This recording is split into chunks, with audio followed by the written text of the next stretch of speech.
Cheers, guys. Epix911. Welcome to the third of these VR podcasts. Enjoying it so far, guys. Giving it some thought, though, in terms of quantity, and I think the sweet spot is going to be 3 episodes per week. That's 3 of these, 2 roundups. That leaves a 6th show of content, and I'm going to probably alternate between VR A to Z and, of course, quick looks for that. In terms of quick looks, just trying to think the last 4, Fallout, Skyrim, Google Earth, and then, of course, the Talos Principle. So definitely due for another quick look. That'll be coming. Also, and we're going to start with some viewer questions, clarifications, corrections, things I maybe didn't get right, etc. But the most often asked question since I started this series is, are you going to make these available via podcast style service? And the answer to that is absolutely yes. Of course, you could brute force it via YouTube, but taking a look at some, SoundCloud, for example, offers, I think it's 180 minutes per month for free. So I'll trial that using that service, and this episode likewise should be available that way. Now, one of the things I'm going to have to be super aware of, and it's going to take some conditioning because I've certainly been taking advantage of putting up visuals. If there's going to be audio-only versions of this, then I absolutely have to be clear if there's a visual that I put up that I describe it somehow. So I will do my best to remember that, guys. But yeah, this episode should be available via SoundCloud. I will have the link for that in the description below. Let's start off with the viewer section talking about statistics. So I had the request, I believe it was the last podcast, asking about your guys' split between VR gaming and non-VR gaming. And even if you couldn't give a rat's arse about statistics, but if you are at all curious about what a random / average VR gamer's gaming habits are, it's a really, really interesting look at exactly that. And holy crap, is it varied. And I really appreciate if anyone listening, included some feedback on that. Just a fantastic job on fleshing out those statistics. Not just dumping a percentage, but explaining it to me, which is really good. Because you are going to notice, guys, extremes from 100% VR, so bored of flat gaming, never going to look at it again, to the other end of the spectrum, which is haven't played a VR game in months, the reason being reason X or Y. So yeah, take a look at that. And again, if you were one of them posting, much appreciated. Very interesting. So let's move on to this one. And John Ruane pointed this out, viewer, and if I'm butchering your last name, John, Ruane or Ruan, let's just go with John, okay?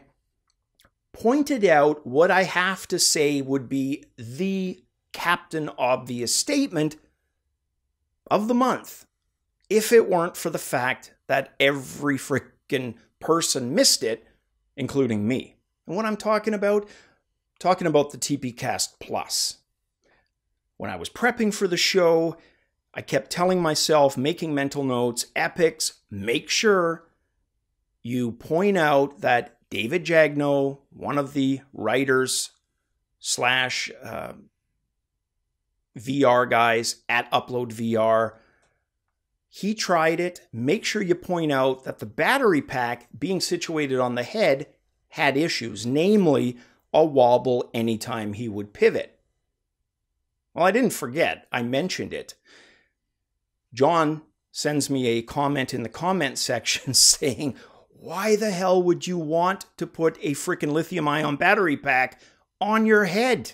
And immediately, like I said, the Captain Obvious of that statement hit me. Why indeed? I mean, potential, guys, to make Michael Jackson's Pepsi commercial mishap look minor by comparison. Battery packs, lithium ion ones, can and do implode from time to time. They overheat. In fact, overheating would be probably the minor thing to worry about. If for whatever reason one of these did implode, we're talking about some serious potential for harm. So yeah, I know TPCAST's reason for moving it to the head. They stated as much in their interview, saying we wanted a completely tether-free experience with our product. We felt that the cable running from the HMD to the battery pack on the belt was still too much tethering. And then there we are. We have a head-mounted unit that hopefully TPCAST, anybody from that company, if you are listening, you're aware of that and somehow remedy that. Although I'm sure there's going to be aftermarket jerry-rigging via Velcro, whatever, to kind of get that back on the waist. Either way, agreeing with John, yeah, I wouldn't recommend having that plunked on your head. So thanks for that, John. Steve, 30X, asked me a direct question, a message saying, look, I'm interested in a mixed reality device. When I go to Microsoft Store and I punch in Ireland, nothing shows up. What gives? So I told him, leave it with me, Steve. Let me see what I can find out. I'll look into it. Sure enough, he's right. I check, no option for Ireland. So I think, okay, maybe the vendor? Starting with Lenovo, sure enough, Ireland is there. Via the pull-down menu, you can select. So in hindsight, actually doesn't surprise me. And I don't think it's egotistical on Microsoft's part. They're a big company. They just happen to forget about their alliance vendors from time to time. So yeah, if you are one of the handful of viewers that I know I have in Ireland and you're looking for a mixed reality device, for now, your best bet, probably ordering through the vendor directly. I was able to confirm not just Lenovo, but Acer as well. So if time permits, I'll check out the other vendors as well.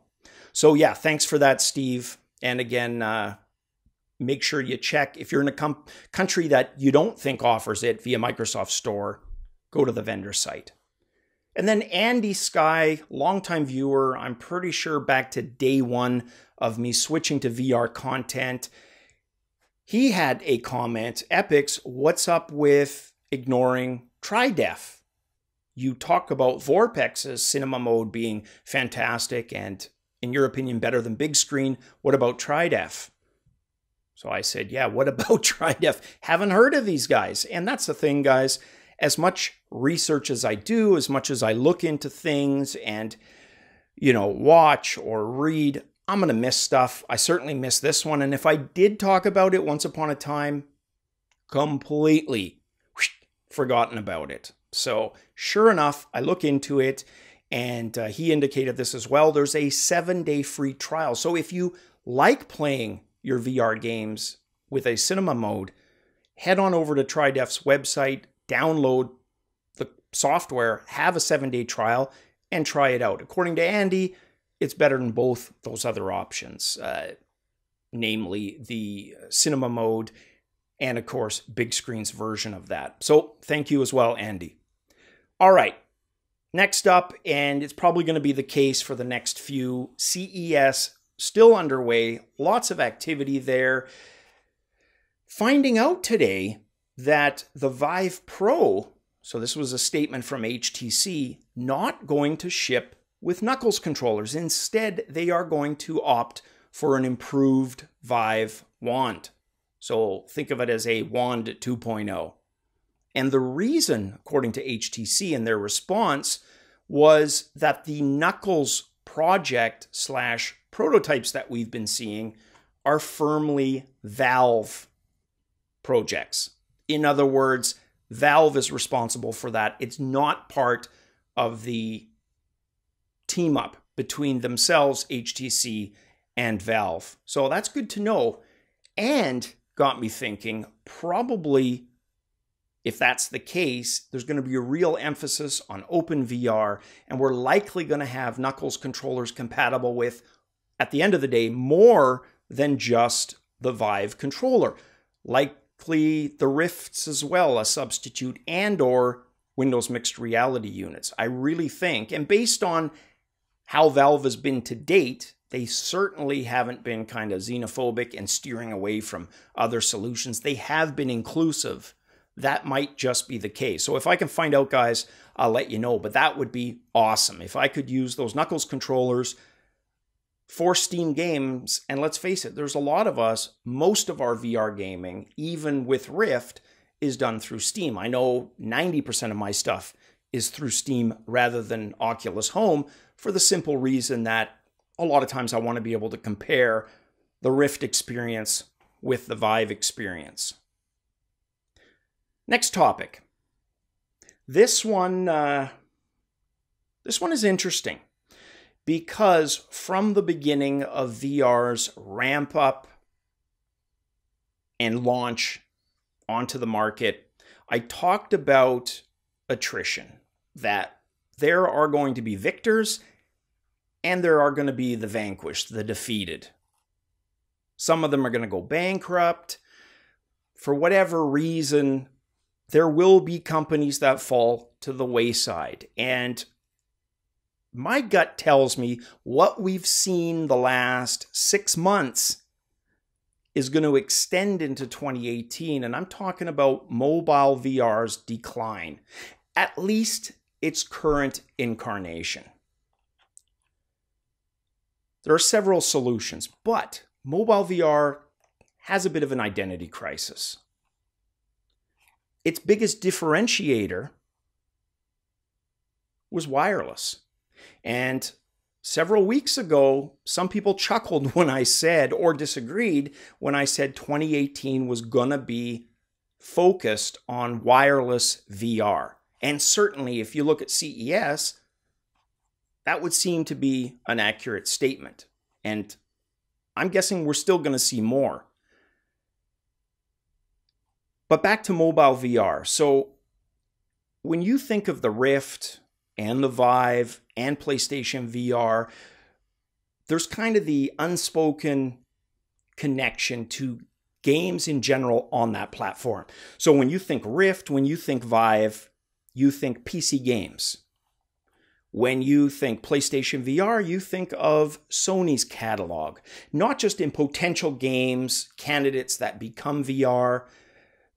It could be the companies working on them. There's just a connection for them. They're already doing PC gaming. We saw that with Cryotech, for example, a PC game developer then making virtual reality titles.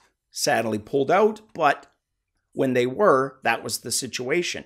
Mobile VR doesn't have that same identity. It can't readily point to a platform. The phone-based mobile VR, you want to say, okay, well, what about Android?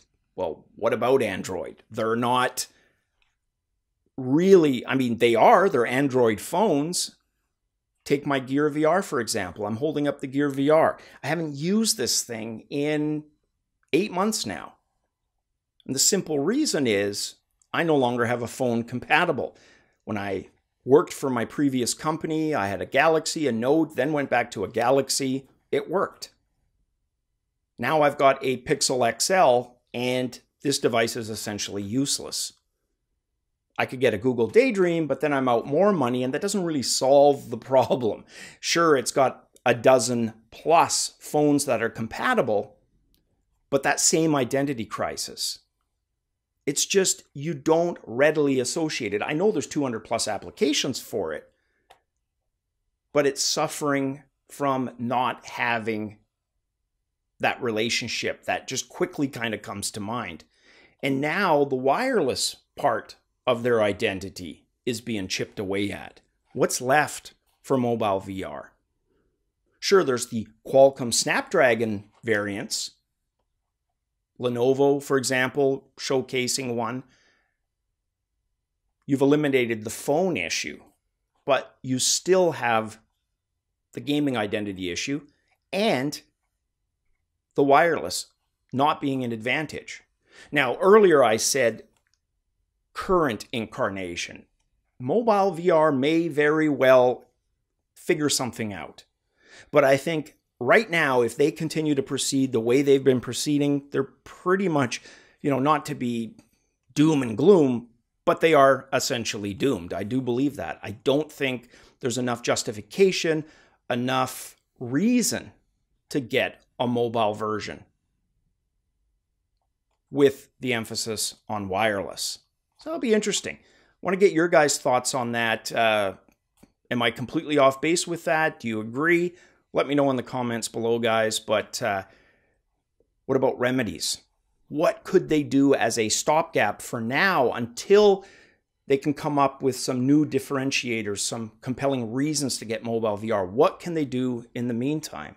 Well, what about developing something like a VorpX? Maybe for the phone daydreams and Gear VRs, it's an ability to take Android games like a VorpX and play them at least at some level within those devices. I think if we had something like that, or rather if they had something like that, that would go a ways to helping them stay relevant. Without that, I just see a very slow decline, at least for this generation, like I said. Next up, Pimax. Let's talk about these guys.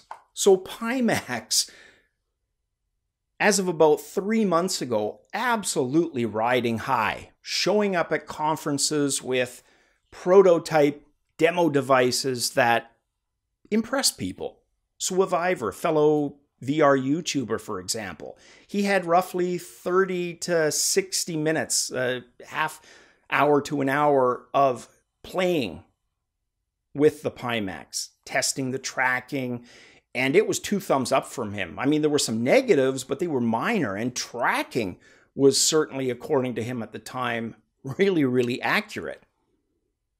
That doesn't match up with the feedback that we're getting out of CES. We're hearing pretty much the exact opposite, that the tracking, some people are saying it's abysmal. It's got lots of issues, chunky, latency issues, jumping around, not smooth, in other words. Well, the good news, like I pointed out in a few VR roundups ago, is that they had that additional $15 million in Series A funding. The question becomes, do they succumb to the pressure of having to launch? Remember, they're accountable to backers before they address that. Or do they delay again to address that? Or was it maybe just an issue with the units that they have at the CES event? If that's the case, still doesn't make it any better, because then you start questioning quality control. So either way, if you're a Pimax backer, yeah, what I would do if I were in your shoes, I'm not a Pimax backer. I want to get one of them in the future, but haven't invested to date. If I did or had, I would probably contact them right now and say, look, this is the feedback coming out of CES. A, are you aware of this? And B, more importantly, what are you going to do to fix it?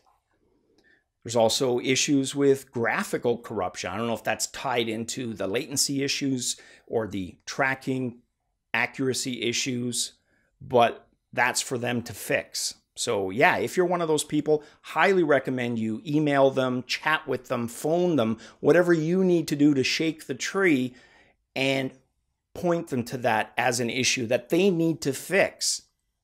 You want a working Pimax in your hands.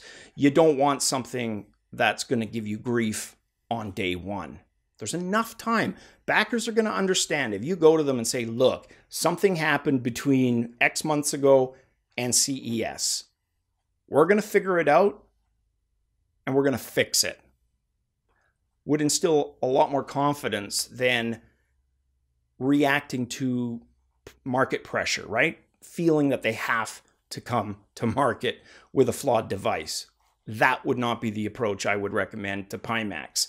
And hopefully, guys, that's not the way they go about it. So yeah, let me know if you heard anything otherwise, but I've seen probably half a dozen experiences out of CES negative with regards to the tracking of the Pimax. Next up, kind of the last thing that I want to talk about has to do with social VR. This comes up all the time. It's something we've been talking about pretty much before VR, hell, DK1, DK2 era. This thing about VR not being social. Look, social VR is a very, very broad, encompasses a lot of things definition. If your version of social is being able to see everybody and be in the same physical space, well, you've got half of that. You're in the same physical space, depending on the experience. Or some other measurement, right? To me, it's very much social. In fact, I think it can be more social than other gaming options. It's just that definition of social has morphed a little bit. So there's a booth at CES, for example, Daniel O'Brien, VP over at HTC, tweeted out a bunch of people 4 at a time playing Arizona Sunshine. And it was freaking awesome. They had screens set up, green screens, and they did kind of a mixed reality that people could see in real time on screens. And it looks fantastic. Now, the people can't see each other. In-game, they can. That's the beauty of VR. The person can be beside you. They could be halfway across the world. It's still a social experience. They just may not physically be with you in the same room. Or we could look at examples like Pictionary, right? The old Fallon talk show variant of that, where it's very much social. You've got one person with an HMD and then a handful of people who don't have it, laughing, joking, going about it. I'm going to say it, and I'm going to be as blunt as possible. Virtual reality does not have a social issue, nor does it lack social play. It's just got to deliver on its own footing. And it's starting to do that. If you look at some of the experiences that we have, like some of those games where you've got the HMD person and then the traditional flat screen participant, those games where you're hunting each other or one person is evading and the other is hunting, also very social, can be played in the same room via LAN type setup or, again, halfway across the world. What I see happening is a convergence down the road. Like if we project another, 10 years, it could be 15. At some point, maybe sooner, there's going to be a convergence between augmented and VR in the sense that we're not going to have to look at those ridiculous cartoony avatars. Don't get me wrong. That has a time and place. Facebook, for example, with its spaces, just absolutely drives me to distraction. I think it looks horrible. What I would love to see is something a little bit more complex avatar-wise. And I think when that convergence happens, you're going to have the opportunity socially, multiplayer-wise, to either show a representation of you as you actually are in real life, like a photo quality, video quality representation of yourself, or some type of fantasy version of yourself. Maybe it's Dungeons and Dragons played 15 years from now in that hybrid VR augmented reality mix. That's kind of where I see it going. Fantasy avatars or realistic, you're going to have that choice. Right now with VR only, unless they start really innovating with the cameras, etc. Yeah, that's what we're looking at. Horrible Wii level avatars. And again, time and place. I don't mind my Wii avatar, but that's not what I want to look at 24/7 across the board in my social VR experiences. I think when they nail that and some of the other exciting stuff we're seeing, we are possibly going to have the most social gaming ever. And it'll be via virtual reality. So that's my take on that. Let me know what you guys think and about where we're going to wrap it up for this episode, guys. Of course, we got Gaming Friday tomorrow. Can't wait. And the weekend. So the game plan is VR Roundup tomorrow, a podcast on the weekend, and likely VR A to Z to finally get that third episode of the history of virtual reality up there. So guys, as your work week winds to a close, before you know it, we're going to be celebrating Gaming Friday or Gaming Saturday, whatever your day is. The weekend will be here. Until then, guys, as always, cheers.